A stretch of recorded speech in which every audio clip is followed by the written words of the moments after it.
देखिए, एनटीटी भर्ती एक बड़ा मसला शिक्षा विभाग में बना हुआ है। पिछले कल हमने शिक्षा मंत्री रोहित ठाकुर से बात की थी, तो टेलीफोनिकली उनका ये कहना था कि उन्होंने केंद्रीय शिक्षा सचिव से इस बारे में बात कर ली है, जल्दी ही केंद्रीय शिक्षा मंत्री से भी बात करेंगे। एक बड़ी ऑप्शन उनकी ओर से वहां पर दी गई है कि क्यों ना 1 साल का अतिरिक्त कोर्स नियुक्तियों के बाद वो इन महिलाओं से करवाएं जिनके पास महज 1 वर्ष का डिप्लोमा है। लेकिन जानना ये काफी ज्यादा जरूरी है कि हाल ही में जो बजट आया था वो तो लैप्स हो गया था, तो क्या फिर से एक बार ये बजट आया है और किस तरह का सोच विचार अभी विभाग की ओर से भी किया जा रहा है? बिल्कुल राजेश शर्मा जिसे हम जानेंगे। सर, स्वागत है आपका दिव्य हिमाचल में। थैंक यू दीक्षा। ये बहुत ही एक किस्म से ज्वलंत मुद्दा इस समय विभाग के सामने है। जैसा कि आपको मालूम ही है कि पिछली बारी भी हमारा बजट जो है जो एनटीटी टीचर्स के लिए आया था, जो कि जिनका दायित्व बेसिकली प्री प्राइमरी क्लासेस को पढ़ाना होता है, उनके लिए जो बजट आया था वो इसलिए सरेंडर हो गया बिकॉज हम एनटीटी की जो भर्ती थी वो नहीं कर पाए। और उसका मुख्यतः कारण क्या था कि जो एनटीटी टीचर्स होते हैं ये होते हैं एक क्वालिफिकेशन के तहत, और जो संस्था इनकी क्वालिफिकेशन डिफाइन करती है उस संस्था का नाम है national council for teachers education, जो कि भारतीय संस्था है। तो भारत सरकार के तत्वाधीन में ये संस्था काम करती है और ये संस्था का दायित्व है कि एनटीटी टीचर्स की जो क्वालिफिकेशन है वो कितनी होनी चाहिए। तो उनके मुताबिक ये क्वालिफिकेशन जो है वो 2 वर्ष का जिन लोगों ने पाठ्यक्रम पढ़ा हो वो लोग इसमें क्वालिफाई होते हैं एनटीटी के लिए। लेकिन जो हमारे पास हिमाचल में जो अभी युवा जिन्होंने एनटीटी के कोर्सेज किए हैं वो मात्र 1 साल के लोग हैं जिन्होंने मात्र 1 वर्ष का जो है वो इसमें डिप्लोमा किया है। तो भारत सरकार ऐसे 1 साल के डिप्लोमा को अप्रूवल नहीं देता, इसलिए जो है हमारी जो सरकार है वो जो है इस बार हम लोग ये भर्ती नहीं कर पाए।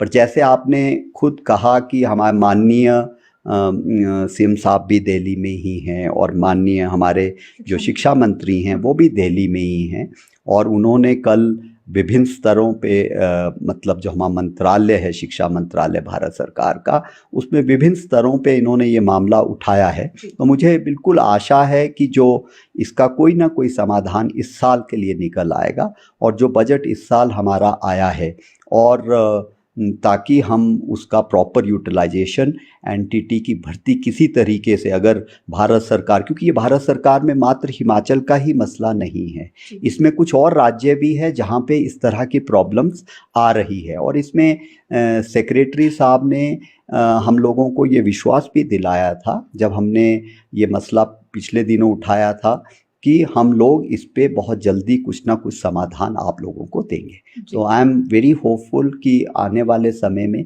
इसका कोई रास्ता निकलेगा, और जिस तरह से आपने कहा कि पिछले वर्ष हमारा बजट लैप्स हुआ है, इस वर्ष हम बजट को प्रॉपर्ली यूटिलाइज कर पाएंगे। जी सर, कितना बजट आया है, क्या हम जान सकते हैं? तकरीबन ये 40 करोड़ के करीब का बजट रहता है, और पिछली बारी भी इतना ही आता है। ये वेरी करता है कि कितने नंबर्स भारत सरकार इस बारी एनटीटी के तहत किस स्टेट को दे रही है, लेकिन तकरीबन 40 से 50 करोड़ के बीच में ये बजट का प्रावधान हिमाचल के लिए रहता है। जी सर, क्वालिटी एजुकेशन पर भी आना चाहेंगे, क्योंकि बार बार हवाला वर्तमान सरकार की ओर से भी दिया जा रहा है, विभाग की ओर से भी, कि कुछ नए बदलाव होने जा रहे हैं। फिलहाल सरकारी स्कूलों को लेकर यहाँ पर क्या कुछ सोच विचार किया गया है? क्योंकि देखिए, चर्चा में तो ये बात भी है कि जो हाई प्रोफाइल स्कूल्स हैं उन्हें एक तरह से मेंटोर के तौर पर तैयार किया जाएगा सरकारी स्कूलों के फॉलोअप को लेकर। जी ये भी असल में हम लोगों का जो ये हिमाचल सरकार का खासकर माननीय मुख्यमंत्री जी का की सोच ये है कि जो हमारे सरकारी स्कूल में बच्चे पढ़ते हैं, जो छात्र और छात्राएं पढ़ती हैं, उन लोगों में एक जो लाइफ स्किल जिसको बोलते हैं, जिसको एटीट्यूड बोलते हैं, जिसको एक कॉन्फिडेंस लेवल जिसको बोलते हैं, उसका थोड़ा बहुत अभाव रहता है।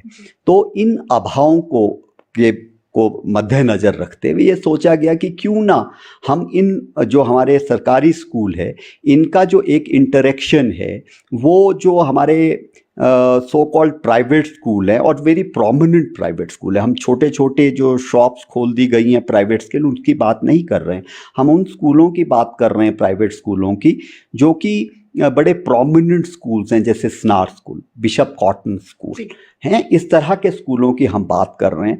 तो हम अगर इनके साथ क्लस्टर फॉर्मेशंस में सरकारी स्कूल का आदान प्रदान करते हैं तो वो विन विन सिचुएशन होगी दोनों तरफ को। ऐसा नहीं है कि उससे हमारे सरकारी स्कूलों के ही अध्यापकों एवं छात्र छात्राओं को लाभ पहुंचेगा, लेकिन इसके साथ उन जो वहाँ पे बच्चे पढ़ते हैं, जो इन स्कूलों में बच्चे पढ़ते हैं, उनको भी एक किस्म से सरकारी स्कूल में छात्र छात्रा किस तरह के अभाव में वो पढ़ते हैं, किस तरह की परिस्थितियों में वो पढ़ते हैं, किस परिवेश से वो आते हैं, इसके बारे में जानने का उनको भी मौका मिलेगा। तो कुल मिलाकर के अगर मैं ये कहूँ, हमें मेंटर कहना प्राइवेट स्कूल को कोई बहुत उचित शब्द नहीं है। It is a win win situation for both the schools, कि उसमें जो प्राइवेट स्कूल हैं उनको भी, वो भी लाभान्वित होंगे और जो हमारे सरकारी स्कूल हैं वो भी लाभान्वित होंगे। ठीक है सर। फिलहाल सर वोकेशनल एजुकेशन पर भी फोकस करना चाहेंगे, क्योंकि लगातार एक ही बात अभी दोहराई जा रही है विभाग की ओर से कि कुछ नया बदलाव अब स्कूलों में किया जाएगा, नए स्किल्स डेवलप किए जाएंगे वोकेशनल एजुकेशन के तहत। कौन से नए कोर्सेज हैं जो कि स्कूलों में शुरू किए जा रहे हैं, कितने स्कूलों में ये कोर्सेज शुरू होंगे और क्या शेड्यूल इसे लेकर अभी तक तैयार हो पाया है? देखिए, ये तो ये राज्य सरकार की भी सोच है और इसमें और भारत सरकार की भी यही सोच है, और इसी वजह से भारत सरकार के तहत ministry of skill development and entrepreneurship की स्थापना हुई थी। और जब वो स्थापना हुई तो ये सोचा गया कि जो हमारे बच्चे 9वीं 10वीं 11वीं 12वीं में हैं, उनको क्यों ना स्किल सेट प्रदान किया जाए। उसके दो मुख्यतः कारण थे। एक मुख्यतः कारण उसका ये था कि कुछ लोग फाइनेंशियल, कुछ लोगों के रिसोर्सेज नहीं होते हैं, वो क्या करते हैं, वो 10वीं तक करते हैं और उसके बाद सिस्टम से निकल जाते हैं। तो ये सोचा गया कि उनको क्यों ना स्किल सेट्स दिए जाएं, ताकि किसी भी जो हमारे स्किल सेट्स, चाहे वो एग्रीकल्चर सेक्टर पे हैं, चाहे ऑटोमोटिव पे हैं, चाहे जितने भी हमारे स्किल सेट्स हैं, वो दे करके उनको इस काबिल बनाया जाए कि अगर वो मतलब संस्थानों से पढ़ाई, जो हमारा रेगुलर स्टडीज़ होती है, उससे बाहर भी निकलते हैं तो कम से कम वो अपनी आजीविका खुद कमा सकते हैं। इसके अलावा ये भी सोचा गया कि जो बच्चे इन स्किल सेट्स में 9th 10th 11th 12th में पढ़ेंगे, उनको एक वर्टिकल मूवमेंट भी दिया जा सकता है, क्योंकि कॉलेज में बी वॉक हमारे हिमाचल प्रदेश कौशल विकास निगम के तहत करवाई जा रही है। तो मान लो किसी बच्चे ने आईटी 4 साल पढ़ा, 12वीं से वो आईटी में पास आउट हुआ, तो उसको वर्टिकल बी वॉक वो जाकर के कॉलेज में कर सकता है। तो एक तो वर्टिकल मूवमेंट है, और फिर वो एक जो high profile job vocational side में होते हैं उसमें ले सकता है।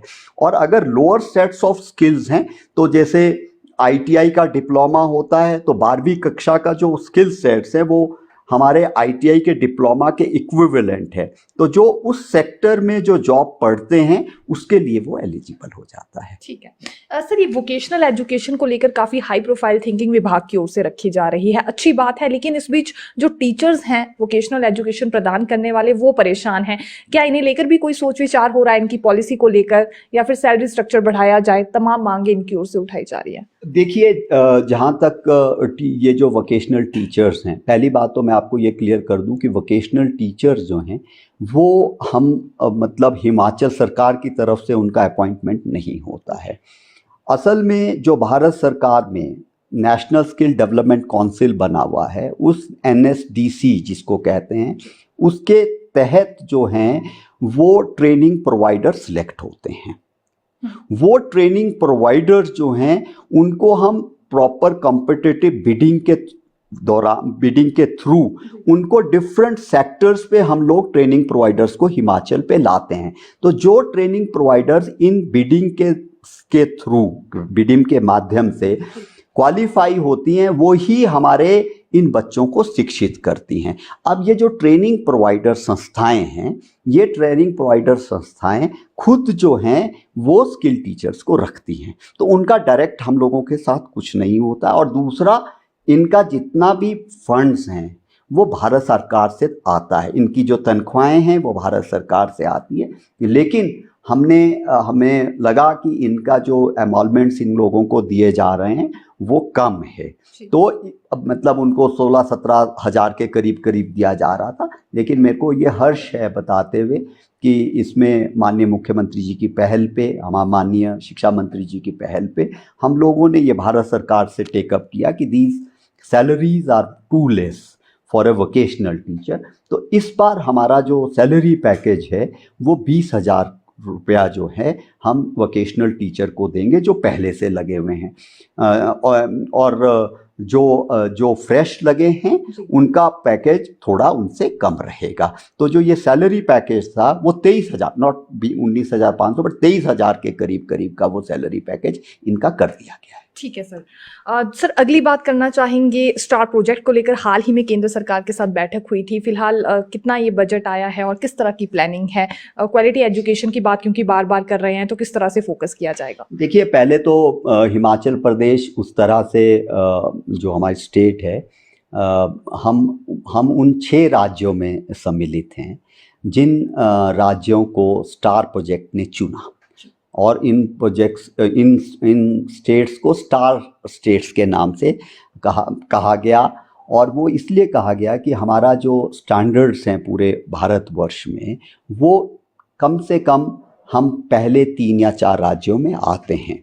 लेकिन कुछ हमारी पिछले समय जो है वो कुछ संस्थाओं ने असेसमेंट्स किया, जैसे नेस्ट का असेसमेंट था, और कुछ और भी संस्थाओं के, हमारे भारत सरकार की जो संस्थाएं हैं उन्होंने असेसमेंट किया। उसमें खासकर हम लोगों का जो एक कमी पाई गई वो पाई गई कि जो हमारा गणित और जो भाषा का जो बोलचाल है उसमें हम लोग थोड़ा पिछड़ गए हैं। तो उसके लिए स्टार प्रोजेक्ट के तहत एक निपुण करके हम लोगों ने स्कीम निकाली है, जिसके तहत हम जो ये बच्चों का जो उच्चारण है उसको हम सही कर पाएँ, और उसके साथ साथ जो मैथमेटिक्स में भी हम लोगों का थोड़ा पिछड़ गए हैं उसके जो स्किल सेट्स हैं उसको भी हम थोड़ा सुधार पाएँ। तो स्टार के तहत हम लोग गुणवत्ता पे बात कर रहे हैं, लर्निंग आउटकम्स की बात हो रही है, और टीचर ट्रेनिंग्स की बात हो रही है। अगर हम तीनों चीज़ों को कंबाइन कर दें, लर्निंग आउटकम्स को अगर हम सुधार लें, टीचर्स की ट्रेनिंग को हम सुदृढ़ कर लें, और उसके लिए जो एक इंफ्रास्ट्रक्चर है उसको हम बढ़ा लें, तो गुणवत्ता मुझे लगता है खुद ब खुद जो है उसमें सुधार होगा। और उसमें जो है ये वर्ल्ड बैंक ओरिएंटेड प्रोजेक्ट है, तो उसमें हम लोगों के पास जो है रिसोर्सेज भारत सरकार से मुहैया कराए गए हैं। एंड मुझे पूरा विश्वास है और आशा है कि जो हिमाचल प्रदेश में शिक्षा की गुणवत्ता जो है वो बढ़ेगी। सर लगभग कितना बजट इसके लिए आया है, ये जान सकते हैं? जी, इस साल जो है वो करीबन हमारे पास 180 करोड़ रुपए का बजट जो है वो भारत सरकार से स्टार प्रोजेक्ट में हमें मिला है। और इसके अलावा जो हमारा समग्र शिक्षा जो दूसरा कंपोनेंट है उसमें हमारा जो अभी अप्रूवल है वो 1106 करोड़ का आया है। जी सर, अपर एरिया में इंटरनेट कनेक्टिविटी सबसे बड़ी प्रॉब्लम है। हालांकि कई सरकारी स्कूल्स में स्मार्ट क्लासरूम शुरू किए गए हैं और कंप्यूटर्स भी प्रोवाइड किए गए हैं ताकि टेक्निकली काफ़ी स्ट्रॉन्ग हो सके छात्र। फिलहाल इसे लेकर ऑडिट करवाने पर भी सोच विचार किया जा रहा था, कैसे करवाएंगे? देखिए, ये 2 तरह की चीज़ें आपने कही। एक विषय तो ये है कि जो हमने स्मार्ट क्लासेस में इक्विपमेंट्स वहाँ पे लगाए हैं, चाहे वो पैनल्स हैं, चाहे वो दूसरे जो आईसीटी इक्विपमेंट्स हैं वो हैं, वो अगर उनको चलाने के लिए, उनको ड्राइव करने के लिए वाईफाई की सुविधा वहाँ पे नहीं होगी और वो कनेक्टिविटी वहाँ पे नहीं होगी, तो उनका उस तरह का जो एक सदुपयोग है वो नहीं हो पाएगा। तो इसमें मतलब बिल्कुल ये हमारे उसमें विचाराधीन है।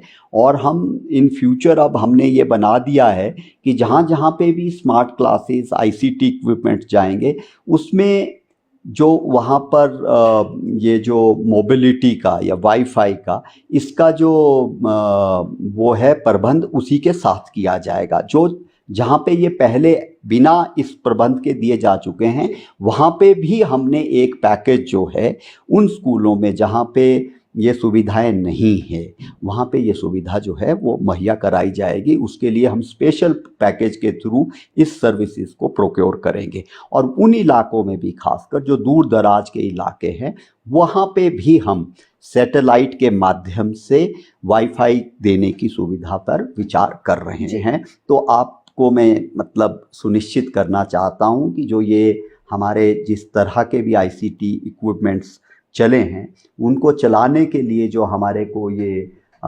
हमारे जो ये जो दूर संचार की जो चीज़ें हैं उसको उसके साथ जो है वो जोड़ा जाएगा। और दूसरी तरफ ये है कि इनका उपयोग और सदुपयोग कितना हो रहा है, तो उसमें मैं आपको विश्वास दिलाना चाहता हूँ कि पहली बात तो ये है कि इसमें इन जो ट्रेनिंग है वो साथ में इसके साथ दी जाती है। जहाँ जहाँ पे ये भेजा जाता है वहाँ के टीचर्स के लिए ट्रेनिंग प्रोग्राम इसको चलाया जाता है कि किस तरह से इसको यूज़ करना है। और उसके बावजूद भी अब ये देखा जाता है कई बारी कि पता नहीं कितना इसका सदुपयोग हो रहा है कितना नहीं हो रहा है।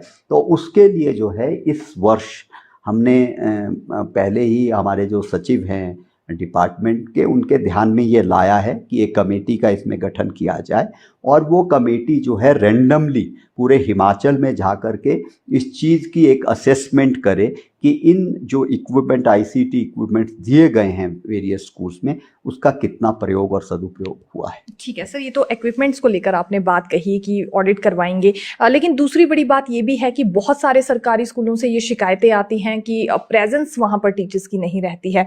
फिलहाल इसे लेकर भी क्या कोई चेकअप रखा जाएगा? हाल ही में हालांकि एक फैसला लिया गया था कि अपनी अपनी सेल्फी वहाँ से टीचर्स को भेजनी होगी। देखिए उसमें बड़ा क्लियर है कि जब हम आईसीटी इक्विपमेंट जो जब भी टेक्नोलॉजी की बात होती दिखती है तो ये बड़ा क्लियर है कि टेक्नोलॉजी अपने आप में ये सुनिश्चित करता है अकाउंटेबिलिटी को। जब ये इक्विपमेंट्स वहाँ पे होंगे और उनको ये कहा जाएगा टीचर्स को कि आपने क्लास लेनी है तो जो इक्विपमेंट वहाँ पे लगा है उसमें जो भी वो पढ़ाएंगे वो रिकॉर्ड हो जाएगा और वो जो भी रिकॉर्डेड चीज़ होगी उसकी जो कनेक्टिविटी होगी वो हेडक्वार्टर्स के साथ भी होगी। तो हेडक्वार्टर्स पे जो शिक्षा विभाग के अधिकारी हैं वो डिस्ट्रिक्ट लेवल पे हैं चाहे स्टेट हेडक्वार्टर्स पे हैं उनको ये पता चल जाएगा कि अमुक स्कूल में आज अमुक कक्षा में अमुक शिक्षक ने ये चीज़ का जो है वो पढ़ाई। तो टेक्नोलॉजी जो है वो बड़ा अकाउंटेबिलिटी को सुनिश्चित करती है। तो आईसीटी का सिर्फ यही नहीं है कि इससे आप बेहतर तरीके से पढ़ा सकते हो, लेकिन इसका ये भी है कि टीचर्स की संख्या क्लासरूम में कितनी थी, उस दिन टीचर ने क्या चीज़ पढ़ाई, कितनी देर पढ़ाया, क्या पढ़ाया, ये सारी की सारी चीज़ें जो हैं इसके माध्यम से सुनिश्चित होंगी।